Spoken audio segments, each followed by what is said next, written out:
Hi, welcome. This is a lesson on using the quadratic formula to solve quadratic equations. Quadratic equation written in the form ax squared plus bx plus c equals 0. The one side is equal to 0 and the other side is in descending order, x squared plus bx plus c. We'd call this standard form. And a must not be 0, and you have these solutions. Negative b plus or minus the square root of b squared minus 4ac all over 2a. This is right here basically what is known as the quadratic formula. The quadratic formula has a certain part called the discriminant. The discriminant is the radicand of the quadratic formula, b squared minus 4ac. In other words, the discriminant is the part under the radical. The discriminant tells us about the number and types of solutions of a quadratic equation without actually solving it. Excuse me. It also tells us how many x-intercepts the graph of the function has. Solutions are also called roots or zeros of the quadratic equation. So if b squared minus 4ac, if the discriminant is greater than 0 or it's positive, then you have two real solutions. And the graph of these solutions would look something like this, or possibly like that. But it will cross the x-axis in two places. So those would be two real solutions, or the roots or the zeros of the equation. It could be upward facing or downward facing when you're graphing this. And this is something we'll see in a later lesson, but just so that we know. If b squared minus 4ac equals 0, if your discriminant is equal to 0, then you have one real solution. And this is what that might look like. It might look like that. It's a parabola that touches the x-axis in one place and then turns around and goes the other direction. Or likewise, it could be downward facing. So it touches the x-axis and then turns around and goes the other direction. Or if we have the discriminant b squared minus 4ac is less than 0 or negative, then you have two non-real solutions. Two non-real solutions would be in the form of a plus b I, where I is the imaginary unit. And so they'll be in that form. Likely what you have then is one that's a plus bi and the other one be a minus bi, because they'll be in conjugate pairs that way. So this happens when there are no real solution. So this does not cross the x-axis. Or it could be down below the x-axis and just not touch it. And so you have no real solutions. No real solutions.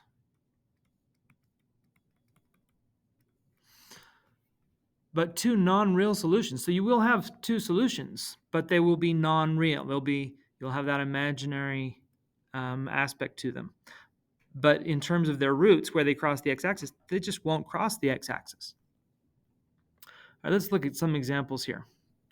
So the first thing you want to do is make sure it is in standard form. So 9x squared plus 1 equals 6x is not in standard form. I'm going to subtract 6x from both sides and rewrite this as 9x squared minus 6x plus 1 equals, and now 6x minus 6x is 0. And so my a value is 9. My b value is negative 6, and c is 1. And so the first thing I want to do is, as the instructions say, find the discriminant of each quadratic. I'm jumping around here. Find the discriminant of each quadratic equation and state the number and type, real or non-real, of the solutions. So b squared, I'm just going to write this over again, b squared minus 4ac AC. B is negative 6. Make sure you put it in parentheses. Minus 4 times A, and A is 9, times C, and C is 1.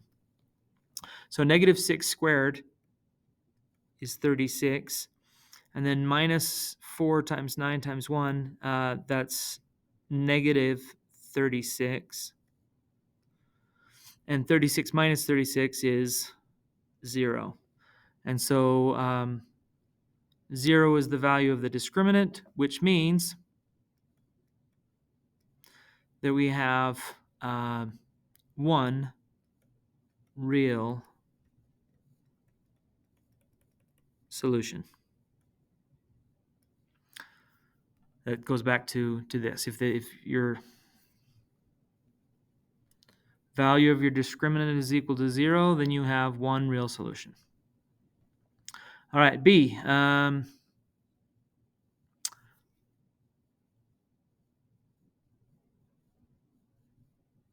going to subtract 7x from both sides and subtract 1 from both sides.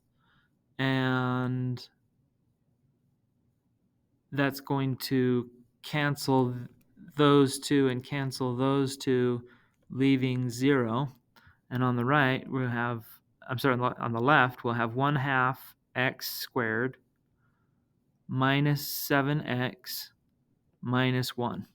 And so in this instance, A equals 1/2, B equals negative 7, and C equals negative 1. So I'm going to take take my discriminant, b squared minus 4ac, and plug in the values. B is negative 7 squared minus 4 times a, which is 1/2, times c, which is negative 1.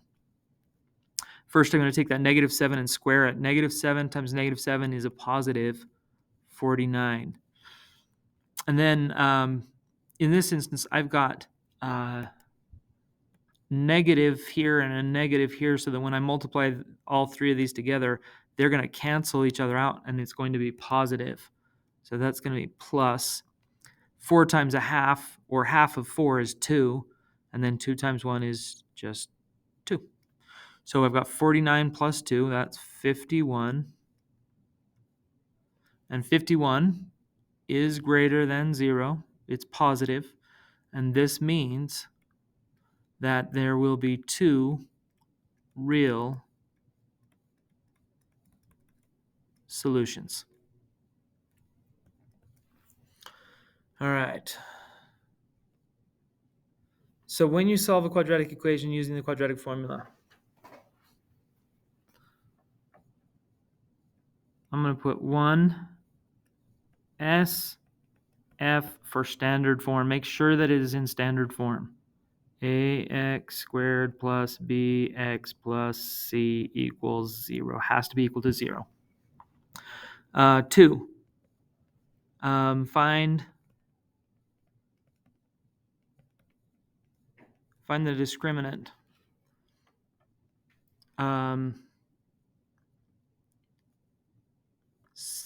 3. Substitute the discriminant and evaluate. Let's see what that looks like. Remember that you have what causes the fact that we have 2 solutions really goes back to this plus or minus. There's one situation where it's plus and one situation where it's minus, and so you have to look at both of those scenarios. All right. So 3m squared plus 16m plus 5 equals 0. That is in standard form. It's equal to 0. So discriminant, we want to go here and say, well, A equals 3 and B equals 16 and C equals 5. And so B squared minus 4ac. B is 16, so that's 16 squared, minus 4 times a, which is 3, times c, which is 5. And 16 squared is 256. I'm going to double check that. Yeah, 256. And then minus 4 times 3 times 5. It's a very common mistake for students to want to take that 256 and subtract 4. You can't subtract 4 from 256 because it's tied all together here by multiplication. So you got to multiply before you do subtract. It's an order of operations. So we take 4 times 3 times 5, and that's 60, I believe.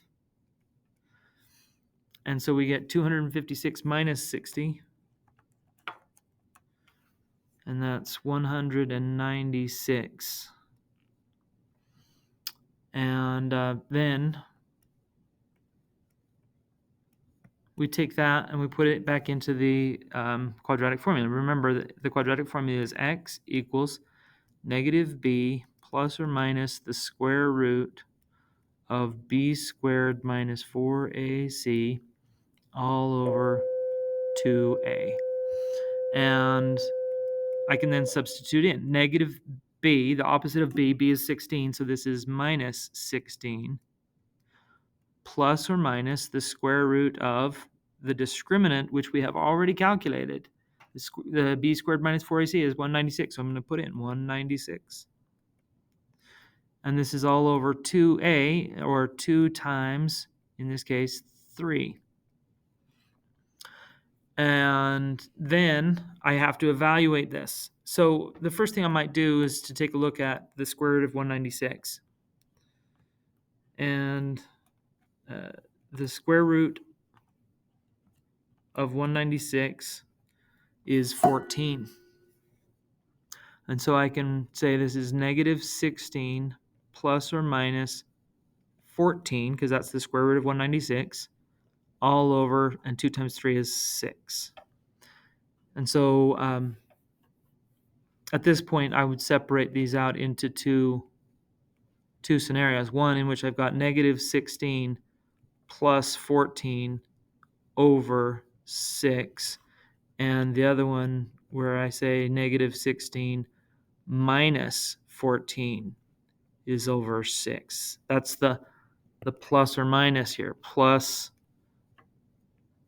or minus. So it becomes two different values. And then I evaluate. Negative 16 plus 14. Oops.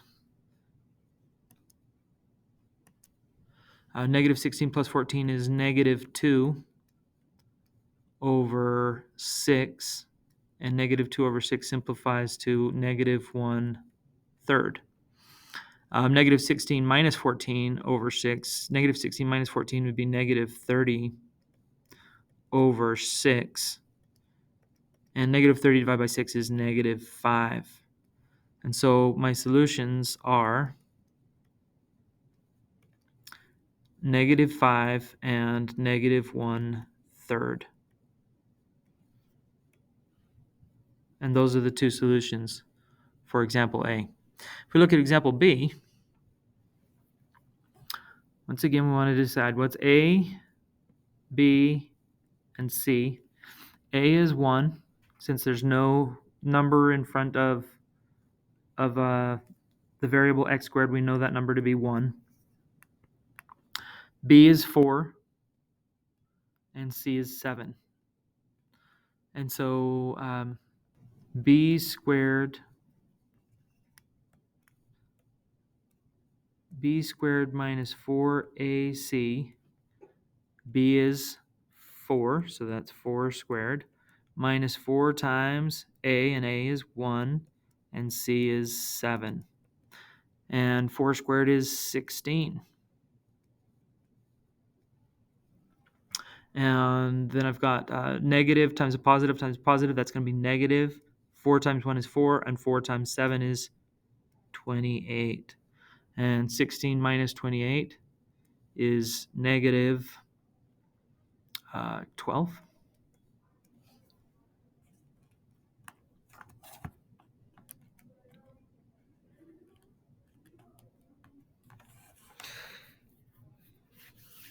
And so because the discriminant is negative, we're going to have two non-real roots.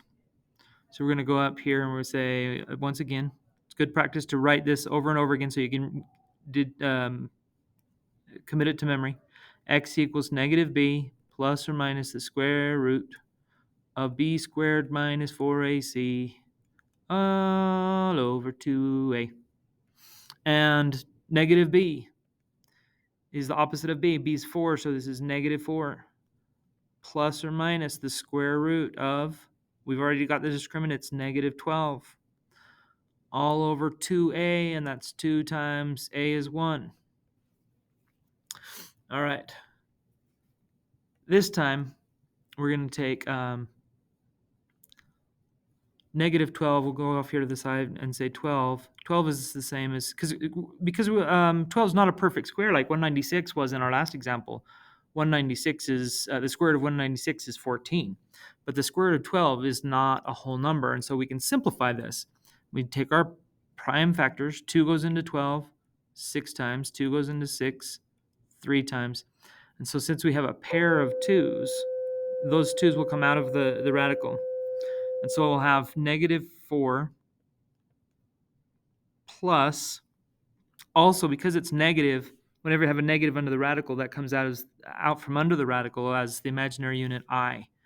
And so I'm going to have 2I square root of 3, that 3 being the 3 here.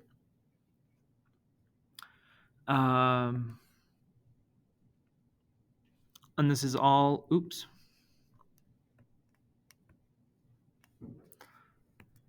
this is all over 2 times 1, which is just 2.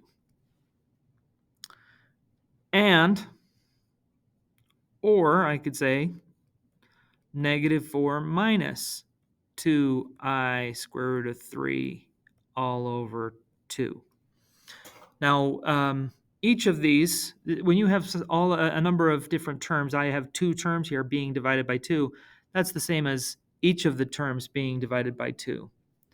And so I can simplify this as a negative 4 over 2 plus 2I root 3 over 2, or likewise on the other side, negative 4 over 2 minus 2I root 3 over 2. And negative 4 over 2 is negative 2 plus, and then these 2's cancel, I square root of 3. Or the other solution, negative 4 divided by 2 is negative 2 minus, and these 2's cancel, minus I square root of 3. And so those are my 2 solutions.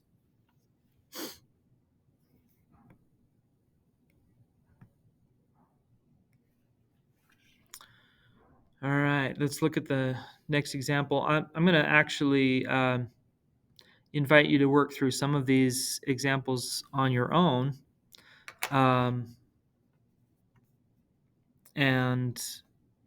then unpause your video to see if you got the same thing as me. I will work through these, but I may actually start a separate video for part 2 on this.